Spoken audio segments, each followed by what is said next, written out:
ভাই, এই পৃথিবীতে সবাই সুখেরই ভাগীদার হতে চায়, কিন্তু দুঃখের কেউ ভাগীদার হতে চায় না। যদি আজকে আপনি সফল হন, এমন হাজারো মানুষ আছে যারা আপনার সুখের কারণে আজ আপনার খোঁজ খবর নেবে। কিন্তু যদি আপনি এই পৃথিবীতে ব্যর্থ হন, তাহলে দেখবেন এমন কোনো মানুষ থাকবে না যে আপনার সাথে দুঃখের ভাগীদার হতে আসবে। এই পৃথিবীতে আপন বলতে কেউ নেই। আপনি যাকে মনে করছেন আপনার দুঃখের সময় এসে আপনাকে সান্ত্বনা দিচ্ছে, সে আসলে আপনার দুঃখের কারণে আসেনি।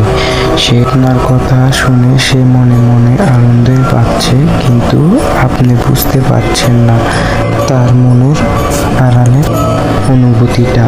কিন্তু সে ঠিকই আপনার সাথে অভিনয় করে যাচ্ছে যে আপনার দুঃখের সময় সে পাশে দাঁড়াইছে, কিন্তু আপনি যাকে মনে করতেছেন যে আপনার দুঃখের সময় সে আমাকে সান্ত্বনা দিচ্ছে, সে আড়ালে কিন্তু আপনার ক্ষতিটাই চাচ্ছে।